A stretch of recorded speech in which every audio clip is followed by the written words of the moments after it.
Bem, meu nome é João Elias Oliveira, sou natural aqui de Curitiba, nasci na rua Paula Gomes, bem no centro da cidade, e vivi a boa parte da minha vida, da minha juventude principalmente, nas imediações aqui da Praça Osório, na rua Desembargador Mota. Eu me considero um jovem de quase 70 anos, o físico às vezes não acompanha tanto o calendário gregoriano, mas tento ao menos fomentar minha mente para que eu possa me sentir um homem ativo, com uma mentalidade de 40 anos e com a experiência necessária.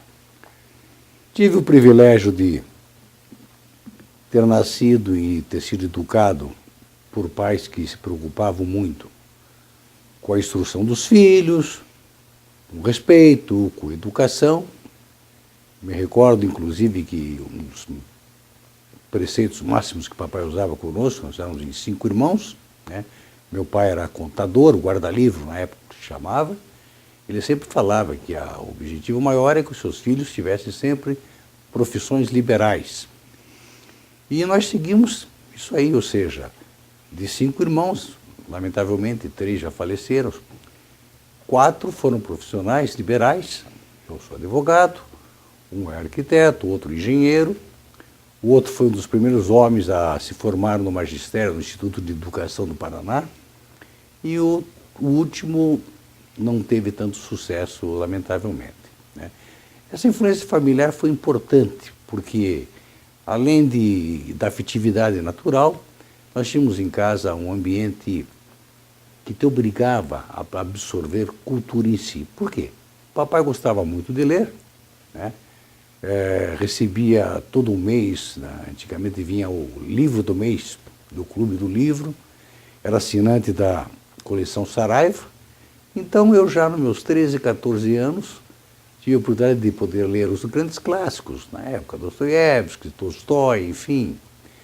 Ao mesmo tempo, com ele aprendi também a gostar de música, porque nós tínhamos um velho rádio Filco, e era a única coisa que existia na época, né? Eu falo isso pelos idos de 1950 e poucos, em que você escutava shows, grandes orquestras. Aprendi com meu pai, inclusive, a gostar do cantor Mário Ritz, que foi um precursor da bossa nova, né? Então foi esse o ambiente que eu me criei, né? Um ambiente propício. A mamãe era uma pessoa mais simples, em primeiro lugar pela diferença de idade que tinha do meu pai. Quando eles se casaram, ela tinha 17 anos, ele 34, o que seria uma aberração para a época, inclusive, né? Mas ela sempre foi a grande cuidadora. Isso eu acho fantástico, porque naquela época, com as dificuldades da vida, enfim, poder criar 5 filhos era uma coisa de grande valor, né? Lamentavelmente, esse ambiente, esse ambiente familiar, de afetividade, inclusive entre os próprios irmãos, ele se rompe quando meu pai, aos 56 anos, naquela época chamava ele de velho, porque naquela época ter 50 e poucos anos era ser velho. Papai faleceu de morte súbita e a nossa vida teve uma transformação muito grande, pela falta do provedor, para cada um de nós seguimos um caminho de vida em si. Aí, eu na época era o filho mais velho, né? O filho mais velho tinha 21 anos, o mais novo tinha 7, 8 anos, tive que começar a trabalhar, e o que foi um bom início de vida para mim. Comecei com 15 anos como office boy numa empresa chamada Troll S.A., que pertencia à época ao senhor Dilson Funaro, que foi ministro de Indústria e Comércio, inclusive.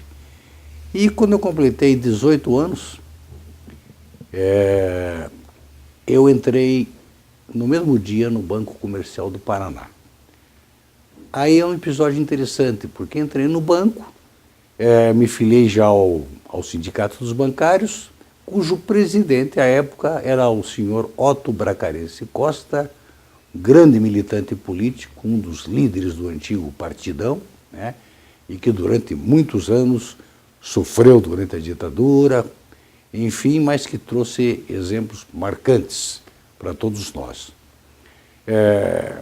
Eu havia, por sorte, tido uma formação também escolar muito boa, estudei o tempo todo no Colégio Estadual do Paraná, fiz ginásio e, posteriormente, o clássico, com grandes vantagens. Naquela época você aprendia com excelentes professores, né, sociologia, filosofia, línguas, e você direcionava o teu futuro em função desse nicho, do ginásio bem feito. Eu, por sorte, optei por fazer o clássico, o antigo clássico, onde lá encontrei um grupamento de amigos, alguns já vindos do ginásio, e que, por sorte, a maioria deles se transformaram em militantes políticos, né? Caso de Carlos Frederico Mares de Souza Filho, Luiz Felipe Ragimussi, enfim, Alfredo Garcindo, uma gama de amigos nossos, que, na época, com o início da ditadura militar, começaram a ter uma preocupação maior, muito mais pelo efeito da educação que nós tínhamos e também pela convivência e pela consciência política que nós recebemos de muitos professores no próprio Colégio Estadual do Paraná. Coincide que, em início de 65, nós entramos na Faculdade de Direito da Universidade Federal do Paraná, para ter uma ideia do bom nível de estudo que nós tínhamos no Colégio Estadual.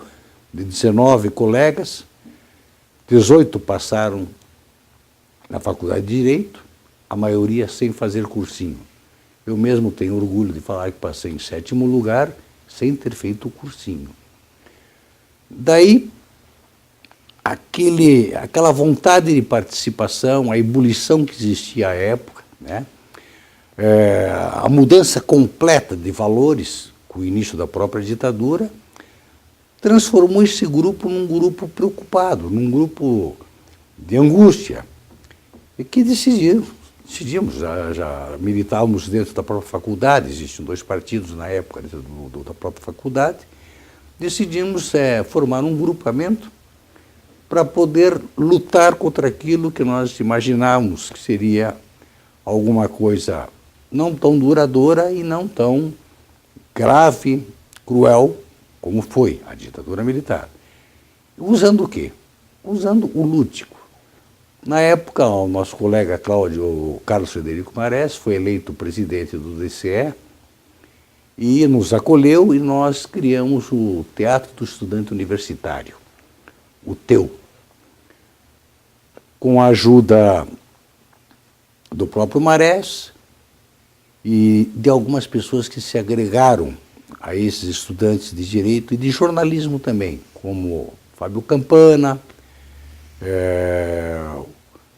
o Paper, que é o atual e eterno diretor do IPHAN, o Instituto de Patrimônio Histórico da União, né?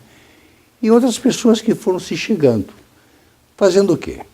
Criando, em primeiro lugar, noites de discussão sobre peças de autores que tinham mensagens políticas. Lançamos, então, e apresentamos em algumas escolas. Eu me recordo, a nossa primeira foi uma noite de poesia e vida, com textos de Mayakovsky, de pessoas que, evidentemente, tinham uma mensagem muito mais forte, muito mais contundente. Mais tarde, adentra esse grupo o Valmor Marcelino, o falecido Valmor Marcelino, que já possuía um embasamento ideológico, né? E começamos a apresentar no Teatro Guaíra, no Teatro da Reitoria, peças de Brecht, Bertolt Brecht. Né? Até é curioso, porque na época, uma das peças que nós apresentamos, que teve até sucesso de público, foi uma peça traduzida por nós, O Cachorro do Elefante. Eu até fui o protagonista do cachorro, era o cachorro. Porque foi um grande equívoco, porque nós traduzimos do espanhol, e o título era El Cachorro del Elefante. Só que em espanhol, cachorro é filhote, e perro é que é cachorro. Né? Então, nós fizemos uma peça política com uma série de equívocos em função da própria tradução. Mas foi bom porque nessa convivência nós começamos daí a ver que mais do que levar a mensagem intelectual com discurso político, nós precisamos começar a ter militância política também. Por quê? Porque começa a surgir naquela época os grupamentos como a AP, Ação Popular, POLOP, o antigo Partidão, enfim, e cada um começa a fazer suas opções. Muitos que tinham, pelo menos, participado da Juventude Católica, enfim, adentram a AP. A AP se transforma posteriormente em dissidências, mas a AP foi eu fiz parte, inclusive, da própria AP, ela foi o embrião do PCdoB, né? E continuamos a militar, fazendo passeatas, até o momento em que nós chegamos à conclusão, eu mesmo, né, na própria reflexão, de que nós estávamos fazendo uma política idealista. Imaginávamos que aquilo era alguma coisa que nós poderíamos, através do nosso esforço, mudar situações. O trovão que caiu em cima de nós foi quando os atos institucionais começaram a endurecer. Conclusão de tudo isso, o grupo realmente foi obrigado a se separar, boa parte dos meus colegas foram obrigados a ir para o exílio, né, em diversos países, muitos foram para o Chile, em consequência se transformaram 2 vezes em exilados, porque foram obrigados também, com a queda do presidente Allende, a irem a outros países, né? E outra parte continuou aqui internamente, vamos dizer assim, militando em silêncio. Eu, nessa época, e confesso agora, é natural isso aí, com medo das consequências, porque pela fragilidade nossa, em termos físicos, podíamos ter consistência ideológica, mas como lutar contra algo mais forte, fomos procurar caminhos em outros locais. Eu, na época, fui embora em primeiro lugar, para Arapongas, para a fazenda de uma prima minha, onde fiquei algum tempo, e depois me mudei em finais de 68 início de 69 para Londrina, onde fui trabalhar na Companhia Cacique de Café Solúvel. Por quê? Porque ela era dirigida por um capitalista que tinha uma visão diferenciada, o senhor Horácio Coimbra. Ele, na época, acolheu Léo de Almeida Neves, que foi um antigo militante, e continua sendo, agora do PDT, mas antes do PDB, né? Foi companheiro de Souza Naves, que foi um político antigo famoso também, né? Hélio Duque, esse deputado federal, colega meu da Cacique também, e na Cacique permaneci por 12 anos. Aí vem um outro fator que demonstra como a vida traz resultados diferenciados em função de ações que você às vezes nem pensa existir. Por sorte, em indo a Londrina, conheci a mulher com quem vivo há 45 anos, até hoje, né? Minha companheira há 45 anos. Descobri dentro de mim a minha vocação profissional em si, eu me dediquei ao direito na área internacional, tive oportunidade na própria Cacique ter tido desafios, ou seja, estágio no exterior, e mais tarde, pelos idos de 74, 75, eu fui um dos mais jovens traders da Cacique, trabalhando na Bulgária, na Polônia, na Alemanha Oriental. E isso definiu muito o meu futuro como advogado em si. Em 1980... Só voltando um pouquinho, o senhor entrou em 65 e conseguiu se formar em 69? Não. Como é que foi isso? Eu fui obrigado a perder quase 3 anos da minha vida. O senhor chegou a ser processado com os estudantes daquela época? Eu fui fichado no DOPS, tenho minha ficha até hoje com muito orgulho. Essa ficha eu peguei quando foram liberados os arquivos aqui do DOPS no arquivo estadual. Eu me formei em 72 enquanto a minha turma original se formou em 69, aqui em Curitiba. Mas me formar em 72 também me trouxe um outro orgulho, porque em 72 foi a formatura da primeira turma da Universidade da UEL, da Universidade Estadual de Londrina, que antes eram faculdades isoladas, né? E onde eu tive um grande aprendizado, porque se aqui em Curitiba, nos meus primeiros 3 anos de Direito, eu tive renomados professores, juristas excelentes, né? Em Londrina eu tive como professores advogados práticos, ou seja, advogados que conheciam o dia a dia, advogados que trabalhavam realmente peticionando, ou seja, fazendo direito. O senhor concluiu o curso lá na Universidade? Concluí em Londrina em 72. Okay. 72 é o ano que também eu fui fazer um estágio nos Estados Unidos, a Cacique me enviou para lá, eu voltei e, em voltando, fui promovido e transferido para São Paulo, no início de 73. Foi uma fase um pouco difícil para minha mulher, porque saído ela de poucos meses de casada, de uma cidade pacata, tranquila, a cidade onde ela viveu muitos e muitos anos, mais ainda, onde ela viveu dos 8 aos 18 em um colégio de freiras como interna, né? E eu jogo ela em São Paulo, mas São Paulo que para mim era um desafio. E nesse aspecto eu me confesso que eu fui até inclusive um pouco egoísta, porque eu vi tanta oportunidade.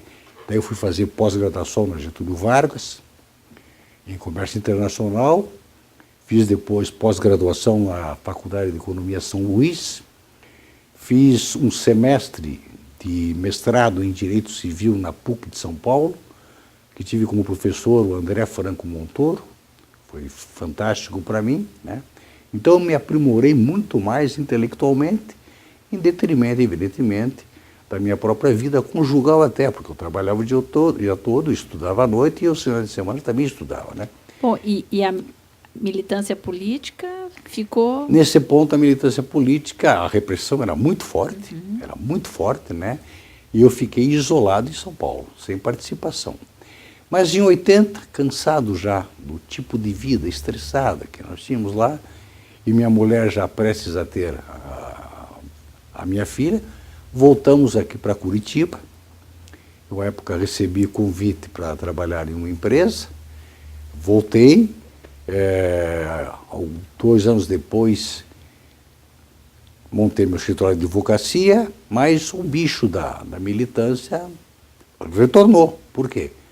Porque se inicia o período das campanhas políticas e fui trabalhar na campanha política do ex-governador José Richa, a quem já havia conhecido em Londrina, quando ele, à época, tinha sido derrotado em uma eleição e havia reiniciado a sua vida em uma empresa, e eu, além de trabalhar na Cacique, fazia trabalho para ele nessa empresa, uma distribuidora de valores. Então veio daí o início da minha amizade com o antigo governador José Richa.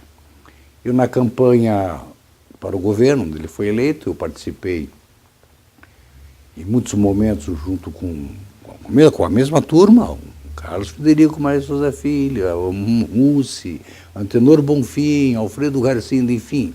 Parecia que existia nós éramos ligados umbilicalmente. E é o que eu falava, é que nós representávamos a turma do meio-fio. Porque naquela época não existia televisão. Você sentava no meio-fio das ruas para conversar e discutir, né? Coisa que não existe mais hoje em dia, né? E a militância se iniciou. Eu entrei no PMDB na época,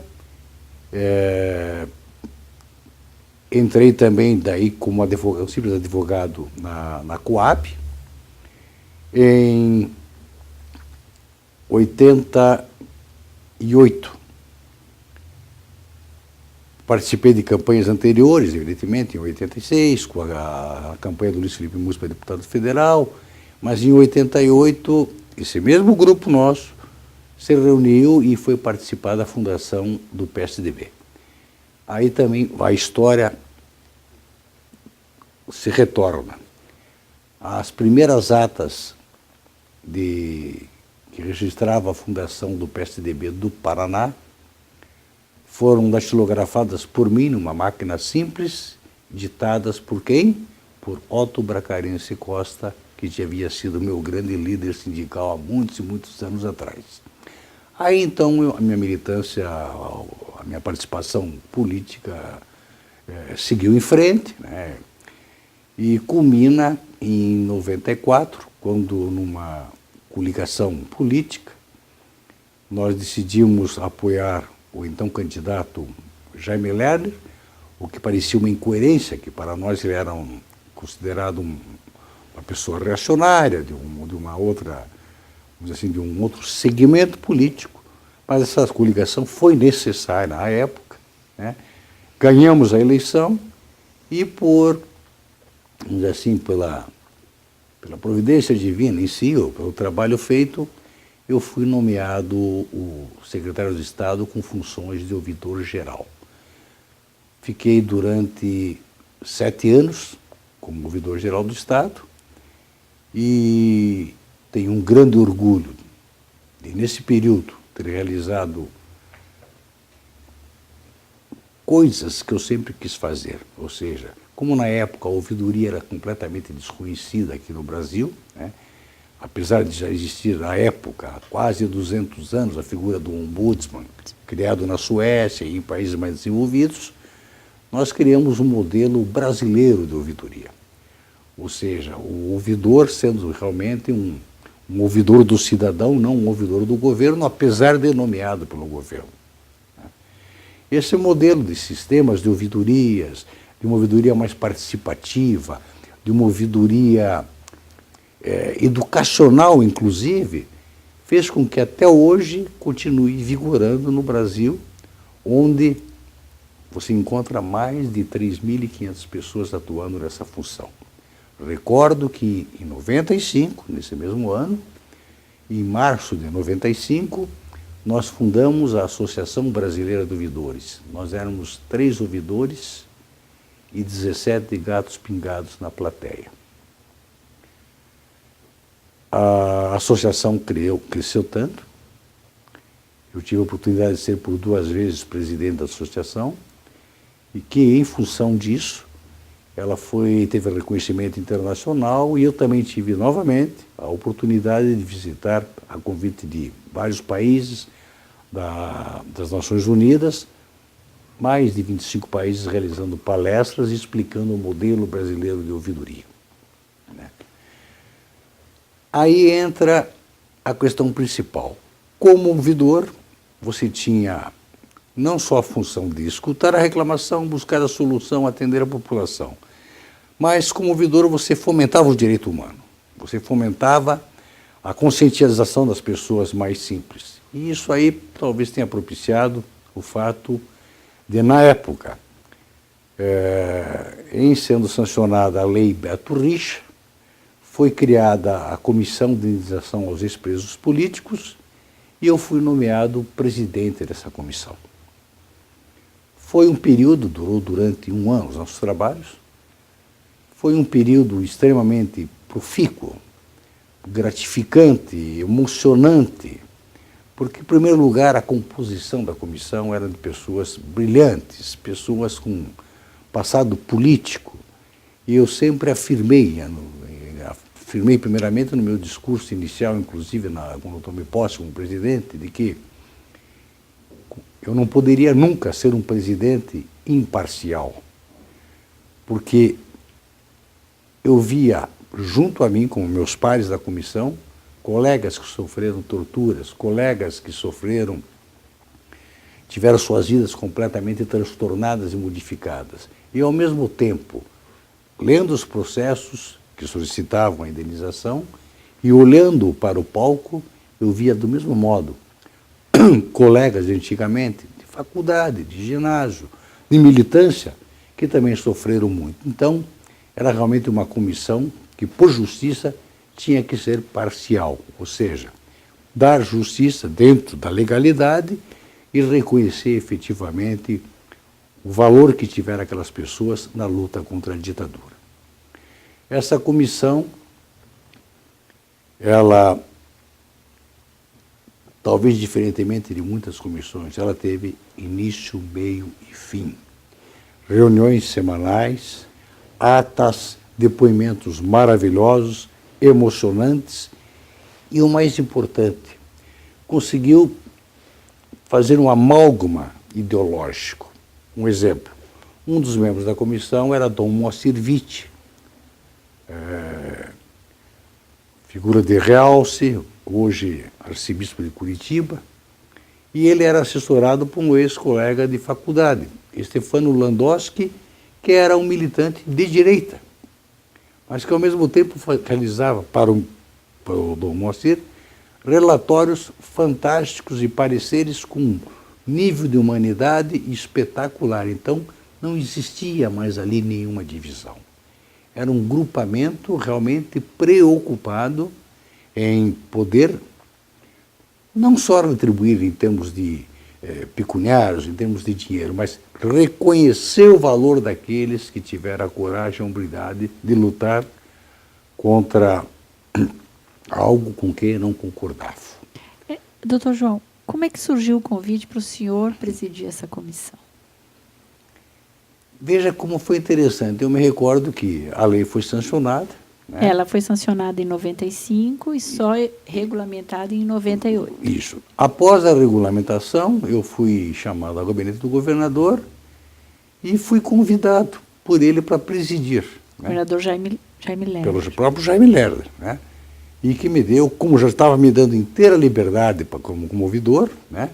Eu creio que em função do trabalho que eu realizava como ouvidor, talvez em função do meu passado, ele me achou mais, não digo mais adequado, me achou que tivesse o perfil adequado para poder realizar o trabalho que nós realizamos com a seriedade que nós realizamos, né? Porque você olhava ao teu redor, você sentia o respeito. Narciso Pires, o Gerson, o promotor Fowler, Gerson Pelon, o promotor Marcos Fowler, enfim. Nereu Massinhan. Nereu Massinhan, que vinha de Pato Branco, pessoas espetaculares com passado, né? E debatendo e discordando, mas ao mesmo tempo concordando em outros pontos. E o mais importante, você olhava a plateia e notava o respeito com que a plateia nos olhava, né? Mas eu sempre falava que era o contrário, que ali nós que estávamos numa mesa, nós é que tínhamos que respeitar aquela plateia, porque eles representavam, né, a razão de ser da existência daquela comissão, né? Foi um trabalho fantástico, nunca mais vou esquecer, marcou minha vida, né? E mesmo hoje, na minha idade, eu continuo, me sinto ainda um militante, né? Esse um ano na comissão agregou dentro de mim o respeito àquele que consegue deixar de pensar no seu eu, na sua própria vida, vamos dizer assim, nos seus agregados, e luta por um ideal pelo que ele acredita. Atualmente, até por coincidência, eu tenho feito certas reflexões em que o transcorrer da minha carreira profissional, né, foi quase que idêntico à trajetória da minha vida pessoal. Porque sempre eu tive uma vida de preocupação com os menos favorecidos, e em todos os cargos os cargos que eu exercia, minha própria profissão, os meus 25 anos de Coab, onde eu terminei como presidente e me aposentei, eu sempre trabalhei dirigindo as classes menos favorecidas. Na Coab, com programas específicos para as pessoas que viviam em beiras do rio, e você conseguia arrumar a eles uma casa, eu não uso a palavra digna, porque a dignidade está no ser humano, não está na casa em si, mas uma casa confortável, onde eles choravam quando recebiam as chaves. Na própria ouvidoria, quando você resolvia e solucionava para as pessoas mais simples, coisas que para eles eram tão difíceis e que para nós, servidores públicos, servidores na acepção da palavra, era tão fácil de ser resolvido, né? E eu vejo agora, nesse próprio momento, a conclusão, vamos dizer assim, de toda essa minha trajetória. Aposentado, a pedido do governador, estou trabalhando atualmente na Fomento Paraná, que é uma agência de fomento. Mas não uma agência de fomento bancária, não um órgão de fomento à grande empresa, mas, de acordo com a política ditada pelo próprio governador e pela direção da própria Fomento, uma agência dirigida, novamente, aos menos favorecidos, onde nós damos financiamentos entre de 300 a 5 mil reais para uma faixa, determinada faixa, sem cobrar juros, com uma carência de 12 meses. Ou seja, aquela senhora que tem uma máquina de costura, ela consegue comprar outra máquina de costura, agregando renda ao seu trabalho e criando mais um emprego. Aquele pequeno empreendedor consegue pegar um financiamento sem medo de ir ao banco, sem medo de conversar com o gerente, pagando mínimo de juros, com prazos adequados. Então, voltei a ser bancário, como comecei, e da mesma maneira, um bancário preocupado em poder auxiliar aqueles que necessitam de dinheiro para o avanço na sua vida. Ok, vamos voltar um pouquinho em 95, por ocasião da lei, né, da aprovação da lei de indenização aos presos políticos. Queria que o senhor falasse da importância dessa lei, em que momento ela foi editada. É interessante que não se discutia na época essa questão de você indenizar presos políticos. Talvez houvesse o discurso do reconhecimento daqueles que militaram. Talvez houvesse o debate do que sofreram aqueles que militaram, né? Eu acho que a grandeza da Lei Beto Richa foi poder levar ao Legislativo, né, mostrar ao Legislativo a necessidade de ser aprovado uma lei que, além de reconhecer o trabalho, a luta, a pugna, o sofrimento daqueles que lutaram contra a ditadura, eles também terem um reconhecimento pecuniário, né? O que mais me surpreendeu é que essa lei, evidentemente, tramitou em todas as comissões da Assembleia. Ela foi uma lei que sofreu poucas modificações, mas o que me surpreendeu também favoravelmente foi também, tem que se reconhecer aqui, mesmo pela demora em ser regulamentada, é o fato de, no momento da regulamentação, o próprio governo, à época, já havia se preocupado em ter orçamento, dinheiro disponível, ou seja, houve um preparo por um governador que, há muitos anos atrás, não era bem quisto por aqueles que ele mesmo, ao sancionar a lei, iria beneficiar. Então, é como eu digo, em tudo o que é bom para acontecer, não existem coisas díspares, não existem as divergências, não. As coisas convergem para o bem sempre. Então, tivemos a importância da lei, né, que inclusive valorizou um político jovem à época, um jovem deputado, hoje governador de estado, né? Segundo, conseguiu elevar a autoestima daqueles que estavam se sentindo realmente menosprezados, ou que não tinham ainda o respeito pelo trabalho e pela luta que tiveram antes. A lei deu a eles esse respeito e deu a eles também, pelo menos, a garantia de uma nova vida ou de um melhor estar em termos financeiros em si. Então, a importância da própria lei em 95 foi essa, ou seja, a conjunção da lei, da regulamentação, sem muita discussão em si, da existência e do cumprimento, ou seja, todos receberam em solenidade em palácio, né, com diversas correntes políticas, né, e eu me recordo, inclusive, que o próprio Narciso Pires foi escolhido para discursar em nome da comissão, e eu estava lá do governador que fez um comentário. Olha só, Narciso Pires me elogiando. Então ali foi realmente uma demonstração de democracia plena. Não havia divergência ideológica, não. Foi um momento que me emociona mesmo. Pacificação, né? Foi. Eu acho que um outro grande mérito da lei Beto Richa foi dar oportunidade pela primeira vez para as pessoas contarem a sua própria história, né? Porque até a lei, quem contava a história de militância e de vida era o Estado. Era a burocracia repressiva, eram os agentes. Você pegou o ponto certo. Porque a lei criou essa alavanca, mas os trabalhos da comissão materializaram isso em realidades. Por quê?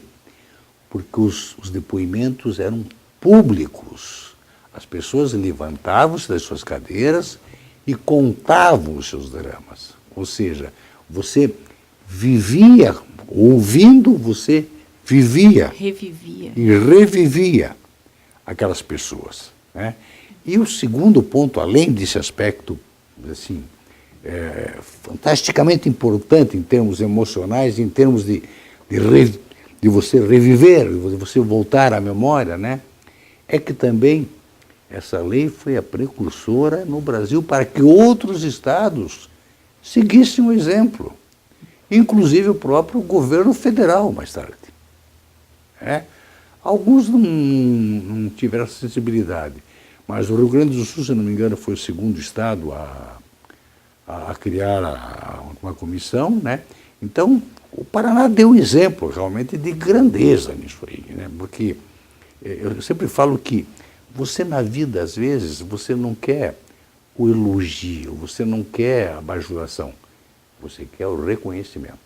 E o Paraná parece que foi bem precursor, de vanguarda, porque em 91, com o então governador Roberto Requião, ele transferiu para o arquivo público todo o fichário do DOPS, né? Todas as fichas do DOPS, em 1991. Quer dizer, o Paraná ainda é um dos poucos estados em que há uma certa integridade desse arquivo, porque foi feito tudo muito rapidamente, né? E em sigilo, vamos assim dizer. Então, não houve tempo para se apagar muita coisa. Então, é verdade. Foi um gesto de grandeza do governador Requião, sim. Mais do que isso, não só a transferência, mas a possibilidade das pessoas poderem ir lá, consultar, né? Criar-se um arquivo que não deixa de ser o que mais do que histórias pessoais, é um arquivo de uma época, né? Hoje é uma realidade. Você mesmo foi participante ao criar também o teu instrumento de testemunho da época com o seu livro, né? Isso é importante, porque não basta a memória. Nós temos que realmente termos isso aí o quê? Gravado em alguma coisa, né? Eu sempre brinco que o falar em si é importante, mas o falar escrito é muito mais importante. Porque o falar escrito te dá duas vantagens. É você escrever o teu sentimento e aquele que lê poder traduzir de acordo com o sentimento dele também, entendendo o teu até, né? Então, realmente, o Paraná sempre foi precursor, apesar de nós sermos sempre um pouco tímidos, né? Não fazemos muito alardes disso aí, mas se você fizer uma análise histórica do nosso Estado, independentemente de governos, de facções políticas, nós sempre estivemos na vanguarda, vamos dizer assim, na luta pelos de ações de respeito ao cidadão em si.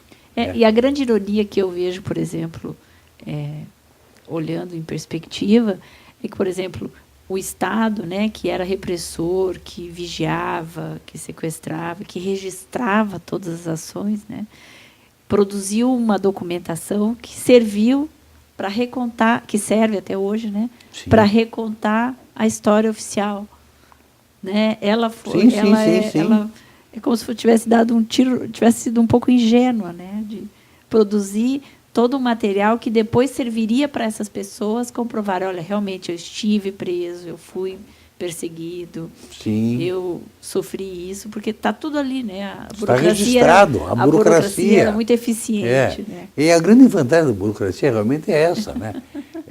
A sua impessoalidade. Né? Impessoalidade, né? Então isso aí facilitou bastante. Né? Eu acho que o que deveria acontecer seria que esses arquivos, esses escritos, né, não fiquem restritos simplesmente aos escaninhos, às prateleiras. Né? Isso tem que ser um material em que as novas gerações tomem conhecimento, porque, lamentavelmente, as pessoas que não viveram, ou que não leram, ou que não se informaram, não vão ter uma memória de um período que existiu no seu país em si, ou esse período se transforma meramente num fato histórico ilustrativo, que não é verdadeiro. Então, acho que o trabalho, por exemplo, que o Grupo Tortura Nunca Mais faz, o trabalho que está sendo feito aqui, nesse momento, com testemunhos, né? Eu digo daqueles remanescentes, porque pouco a pouco nós estamos começando a procurar outras plagas para viver, né? Isso é importante e os mais jovens tomem conhecimento. Né? Eu tenho uma filha de 33 anos que, bem formada, bem educada, estudou fora, enfim, mas que fala que nada disso bastou para ela, porque ela sente dentro de si ainda a inveja da geração que o pai dela, viveu. Ou seja, a oportunidade de ter tido um ideal em si. Né? E mais do que isso, de ter objetivado e seguido com coerência a vida em função desse ideal da juventude. Né? Porque nós temos que esquecer o calendário gregoriano em determinado tempo e ver simplesmente a linha de tempo da nossa vida. Né? E chegarmos num determinado momento, né?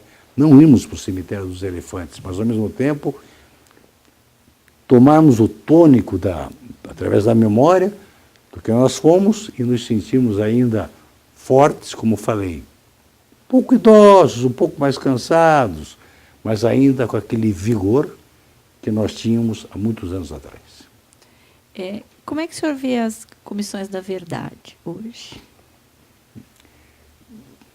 Eu respeito todo e qualquer tipo de iniciativa que propicie, vamos dizer assim, o avanço democrático, que propicie, como a própria palavra fala, o saber a verdade pela verdade como verdade. Né? Eu, por exemplo, tenho muito medo, às vezes, de certas palavras, como transparência. Transparência é uma palavra que, às vezes, você pode fabricá-la. Você demonstra alguma coisa do modo como você quer demonstrar. O americano tem um termo muito interessante que não tem nem tradução em português, que se chama accountability. O que ele fala é o seguinte, é que um governo tem que mostrar o que faz, como faz, para quem faz, quanto custa fazer e por que está fazendo. Né? Poucas palavras. É o que dizia José Saramago, quando ele, uma frase singela e simples, falou o seguinte: se um governo não serve para atender o cidadão, para que serve então?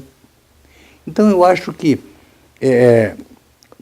todas essas comissões, esses movimentos, eles têm que ser, para terem credibilidade, realmente efetivos. Então, respeito o trabalho das comissões de verdade, respeito o trabalho de de várias entidades. Agora, o que me preocupa às vezes seja talvez o preciosismo, o excesso de preciosismo. O excesso de preciosismo às vezes cria, vou ver se eu consigo ser claro, cria, às vezes, uma minoria preconceituosa e que, às vezes, se preocupa simplesmente com aquele seu problema em si. Ou seja, vamos imaginar que você tenha uma determinada comissão que vai debater algum assunto e que se preocupe tanto naquele assunto que aquele assunto parece ser o único assunto dentro de um universo, ou seja, de um cenário aí que não é verdadeiro, né? Então essa é a minha única preocupação. Agora, sou favorável, acho que todas as comissões têm que existir, mas não existir simplesmente por existir. Existir na prática, fazendo. Você só muda um país fazendo. Eu sempre digo que nós, seres humanos, temos uma enorme facilidade, desde que sejamos, pelo menos, objetivos. Ou seja, hoje em dia você recebe informações de todos os lados. Vivemos realmente, como já foi preconizado há muitos anos atrás, na existência da informação. Só que existe um excesso tremendo de informação. Aí qual é o objetivo da informação? É fazer com que você consiga recebê-la, ao mesmo tempo você consiga refletir sobre ela, né? Degustar, entender, pensar, mas que isso tenha um resultado prático, ou seja, que essa reflexão se transforme numa ação concreta de decisão. Então essas comissões têm que ter isso, ou seja, um começo e uma verdade verdadeira de ação. Mas a gente sabe que é um caminho bem árduo, né? Precisa ter um pouco de mais que coragem política para as coisas acontecerem, né, nesse campo, porque é preciso uma mudança cultural, né? É preciso que as pessoas que acompanham, não só as que participam, porque as que participam estão imbuídas mesmo de reescrever ou escrever essa história novamente, né?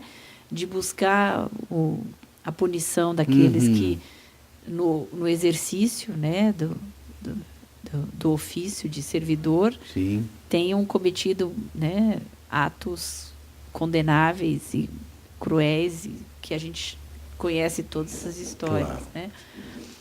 Mas eu queria que o senhor avaliasse, por exemplo, se o caminho que está sendo seguido é o caminho que vai chegar a isso, ou a gente pode correr algum risco de não acontecer a gente vislumbrar essa verdade, descortinar essa verdade.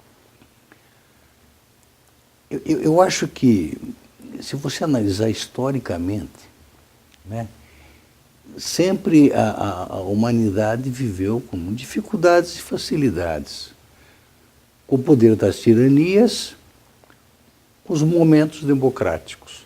Alguns países com evoluções maiores, outros países com involuções permanentes, né, dentro sempre de certos conceitos geopolíticos, macroeconômicos, enfim.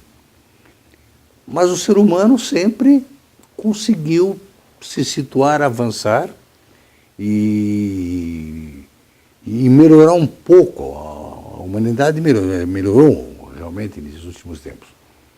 Na questão da busca da verdade em si, eu acho, claro que é árduo, claro que é difícil, mas o que é fácil?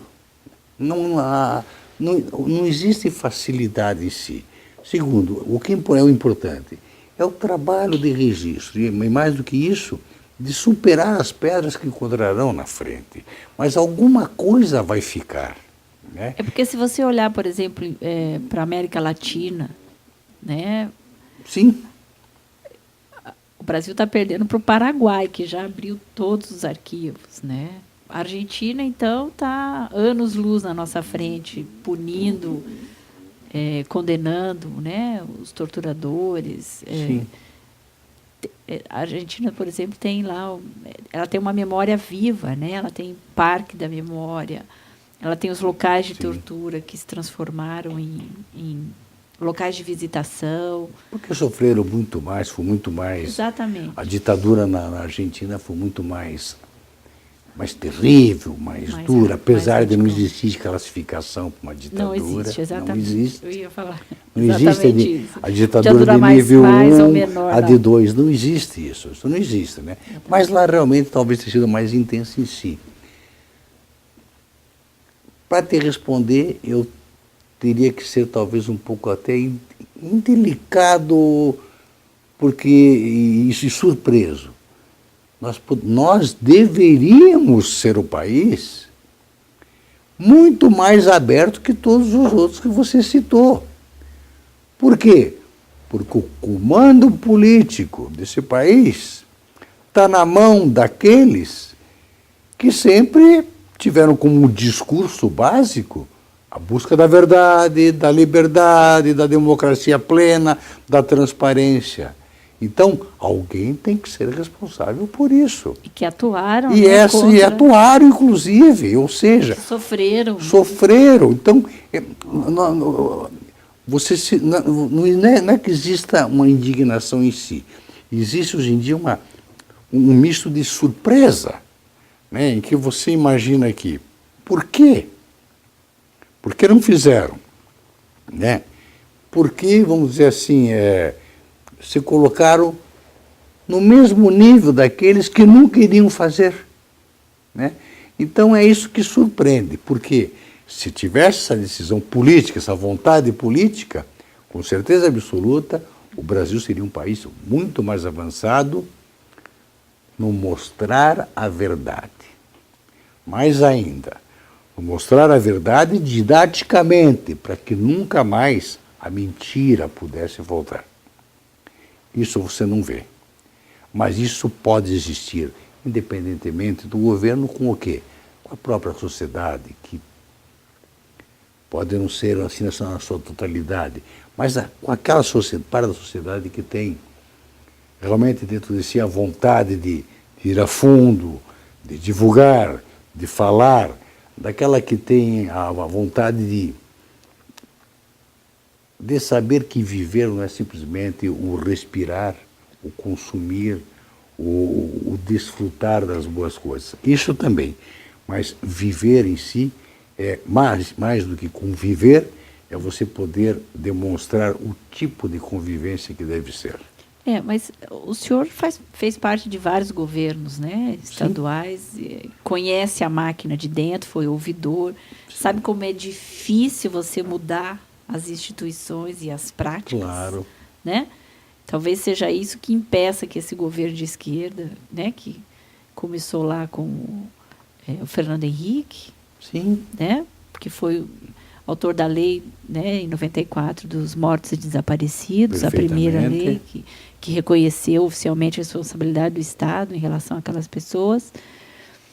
E eu acredito que seja isso, que não aconteceu mais no Brasil, exatamente porque nós temos um sistema que ainda é uma herança, né, um sistema institucional, das forças institucionais que impedem esse descortinar que a gente, né, gostaria, e talvez seja isso que frustre um pouco as pessoas, né, que querem essa verdade, né?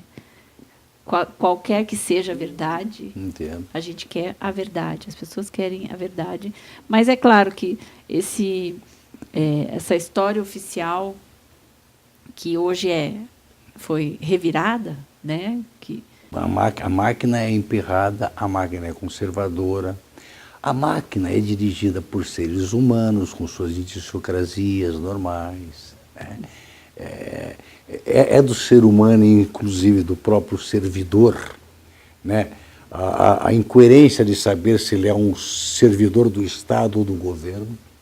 Ao mesmo tempo, ele sendo um servidor do Estado, ele sabe que o próprio governo interfere no seu trabalho e ele passa a ser uma pessoa dúbia, ou seja, ele é servidor do Estado, mas ao mesmo tempo depende de ser um servidor do próprio governo em si. Né? As pessoas, por natureza, são conservadoras. Né? Mas eu acho que há condições da própria máquina estatal mudar completamente e evoluir. Você vê evoluções aí existindo hoje em dia. Né? Tudo passa sempre pela eterna palavra, que é muito usada, pela decisão política, pela vontade política, pela vontade de modificar. Pois é, mas às vezes isso independe do governante. Se o senhor pensar, por exemplo, que, claro, a tortura contra ex-presos políticos e a perseguição não acontece mais porque não temos mais presos políticos. Mas a tortura continua existindo. Independente do governante. Independentemente do governo. Exatamente. Como criar esses mecanismos? Entende? E você veja uma coisa. Nós mesmos no Paraná estamos... Nós temos exemplo aqui, veja bem, tortura policial. Tortura policial, se você for analisar, ela não difere muito da própria tortura existente durante o regime militar em si. Não, gente, mais ainda, ela é mais grave. Se você olhar essas manifestações, né? Claro. Coloca aquelas fotos em preto e branco da polícia com os manifestantes. Justamente. Não parece uma foto de 60? Parece, não há distinção de tempo. Não muda. Então, e o que é isso? Mesmo que nós possamos imaginar que os seres humanos tenham evoluído em termos de cultura, de instrução, de educação social em si, de civilidade, mas não. Às vezes parece que a barbárie impera em si. Né? Dentro do homem. Dentro do próprio homem. Ou dentro do próprio homem. Então, esse é o ser humano, né? Porque nós somos rotulados de bonzinhos ou de maus, né?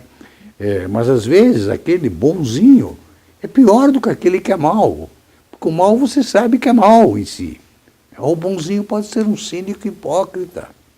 Isso nós vimos muito e vemos ainda, né? Então, eu acho que as instituições nossas teriam que ser revistas, modificadas, o que eu duvido. Porque, para você modificar, vai depender, além da decisão política, de tanto jogo político, de manipulação dos grupos contrários, de uma série de coisas, né?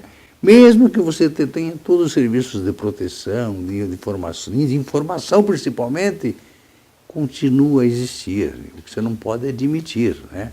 Temos aí, houve avanço, temos Lei Maria da Penha, temos, enfim, uma série de um guarda-chuva protetor, mas você continua a ver que no cotidiano a opressão à mulher continua, a opressão aos gays continua, a opressão aos menos favorecidos continua, né? Porque é o homem oprimindo o próprio homem, independentemente da instituição. Por que também isso? Porque determinadas instituições, estou até mudando um pouco o pensamento, ou a colocação, determinadas instituições não se fazem por merecer. Quando você perde a confiança num judiciário, eu como advogado posso falar isso, quando você perde a confiança, né, te dói, te machuca, porque você perde a confiança em você em si.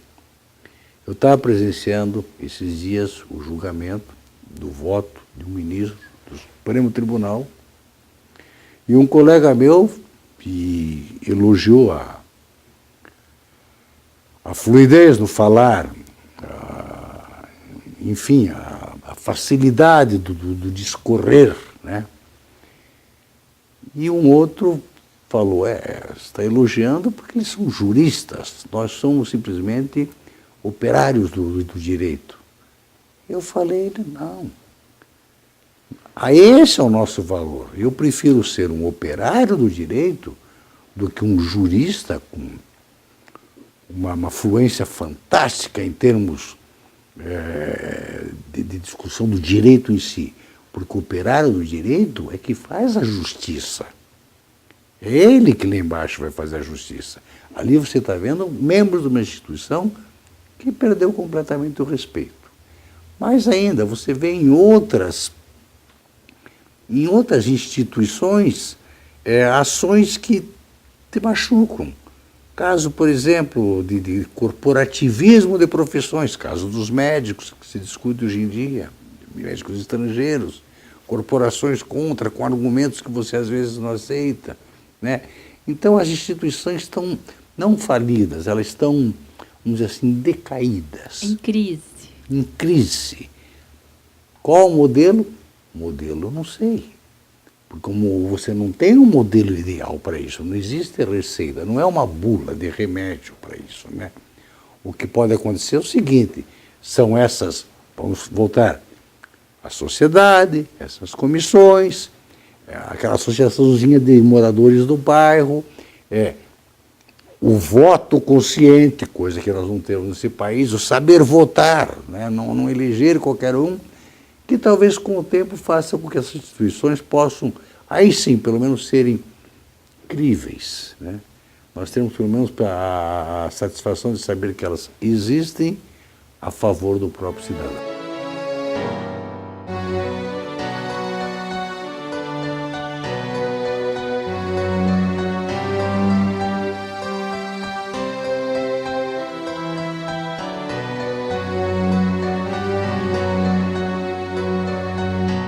Ouça bem esta canção, ela fala pra você. Ela fala de um tempo que ninguém pode esquecer, de um tempo em que alguns homens impuseram a tirania, muitos outros responderam com a sua rebeldia. Os tiranos implantaram longa noite de terror, tentaram calar a todos, provocando muita dor. Censuraram a cultura e toda a cidadania, calaram toda a voz, promovendo a vilania.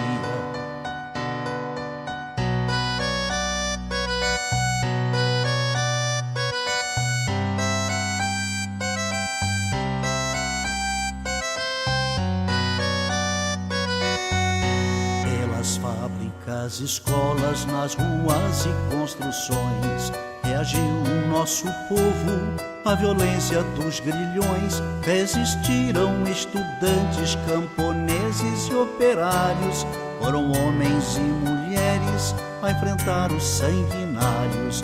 3 reis, Zé e Désio, Seixas, Isis, Marighella, entregaram suas vidas pra vida ficar mais bela. Muitos outros foram mortos por lutar contra a opressão, ou desaparecidos, ou no exílio ou na prisão.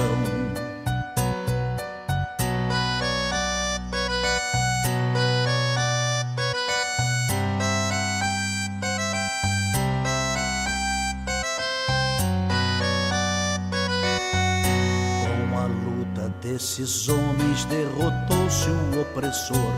Muito sangue derramado, muita lágrima e suor. Quem tem medo de retorno não se sinta equivocado. O terror que foi um dia poderá voltar dobrado.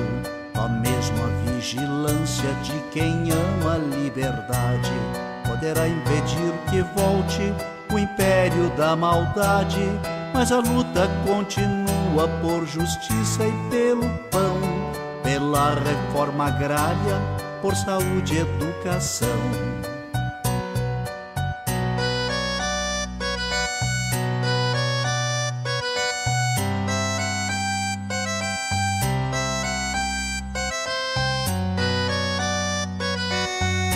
A miséria ainda se espalha, a violência é assassina, juventude sem futuro, a história nos ensina. Só unido nosso povo vencerá a exclusão, um homem tendo por outro sentimento de união. O recado já está dado pro vizinho e seu irmão. Quando a luta cai, o outro estende a mão. Não se cale quem tem fome, quem tem sede de ternura, pois a vida favorece a quem luta com bravura.